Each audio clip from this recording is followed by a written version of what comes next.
Bagus. Itu sering dijadikan oleh kelompok tertentu untuk mentasykik umat. Ini pertanyaan bagus, Pak. Mungkin itu juga yang bikin Bapak galau selama ini ya. Sebelum Imam Asy'ari, apa akidah umat? Apakah Rasul ikut Asy'ari? Ya nggak mungkin, Asy'ari baru hidup abad ketiga Hijriah. Kata kawan, ente mazhab Syafi'i, tapi kok akidahnya Asy'ari? Coba, Syafi'i ikut Asy'ari nggak?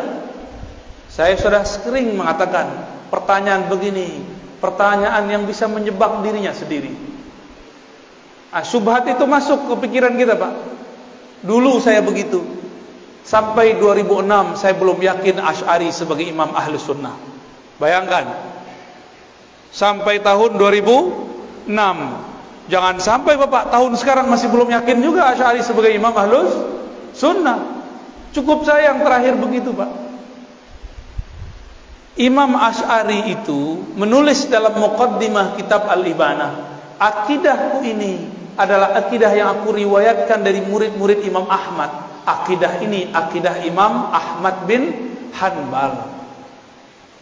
Ahmad bin Hanbal mengambil akidahnya dari Syafi'i, Imam Syafi'i dari Malik, Malik dari Nafi', Nafi' dari Ibnu Umar, Ibnu Umar dari Rasulullah sallallahu alaihi wasallam.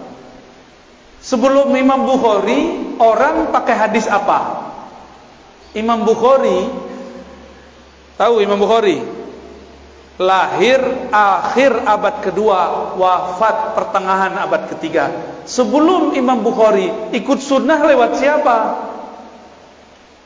Lewat Imam Syafi'i. Imam sunnahnya Imam Syafi'i. Coba lihat gelarnya Imam Syafi'i, Imamus Sunnah. Keberhasilan seorang guru jika muridnya lebih populer darinya, lebih terkenal dalam hadis darinya. Imam Syafi'i punya murid Ahmad bin Hanbal, Imam Syafi'i punya murid Al-Qarabisi, punya murid Al-Humaidi, mereka punya murid namanya Al-Bukhari. Al-Bukhari lebih terkenal dalam hadis daripada kakek gurunya Al-Imam Syafi'i.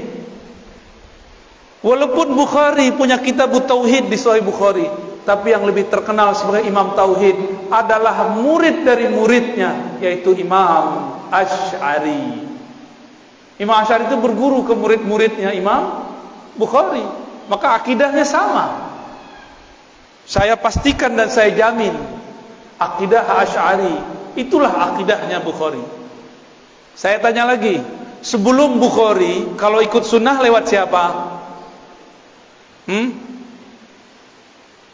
Nah, ini yang disebut sanad. Jadi jangan kebalik-balik. Kenapa kita nggak ikut akidah Syafi'i saja? Ya, Imam Syafi'i tidak menulis risalah dalam akidah, tapi pernah mengkalamkan tentang akidah.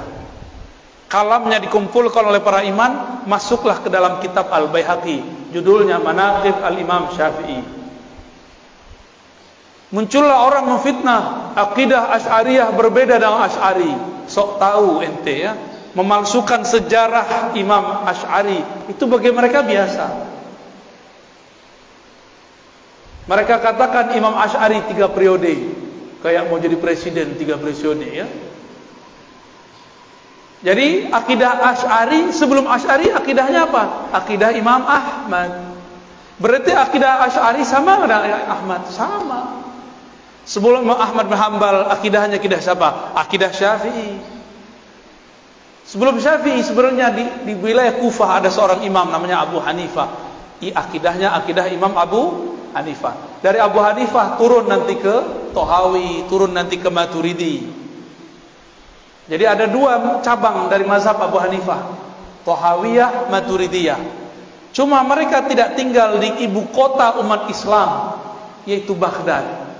Makanya akidah mereka tidak sepopuler Imam Asy'ari. Imam Asy'ari tinggal di Basrah, hijrah ke Baghdad, menjadi imam Ahlus Sunnah di semua wilayah. Kenapa? Kalau Indonesia kayak Jakarta, kalau Malaysia kayak Kuala Lumpur. Karena dia terkenal di ibu kota negara, maka namanya masuk ke mana-mana. Dulu belum ada YouTube, Pak. Ya, kalau ada YouTube Mungkin Imam Tahawi bisa jadi lebih populer, Imam Maturidi lebih populer mungkin. Tapi tetap saja Allah populerkan, walaupun belum ada YouTube dan Facebook ya. Hebat nggak tuh Allah? Sebanyak itu imam, kenapa cuma 3 imam ini yang Allah populerkan akidahnya? Dari 3 itu kenapa cuma 2 yang paling tegas? Dari 2 itu Asy'ariyah kemudian mewakili 3 itu. Maka ulama di Saudi pun, Syarif Hatim Al-Auni ya, banyak lagi mengatakan sepakat 90% umat Islam di dunia itu akidahnya Ahlussunnah Asy'ariyah Maturidiyah. Kalau ada kelompok yang mengatakan Asy'ariyah sesat, sama saja dia mengatakan sesat 90% umat Islam.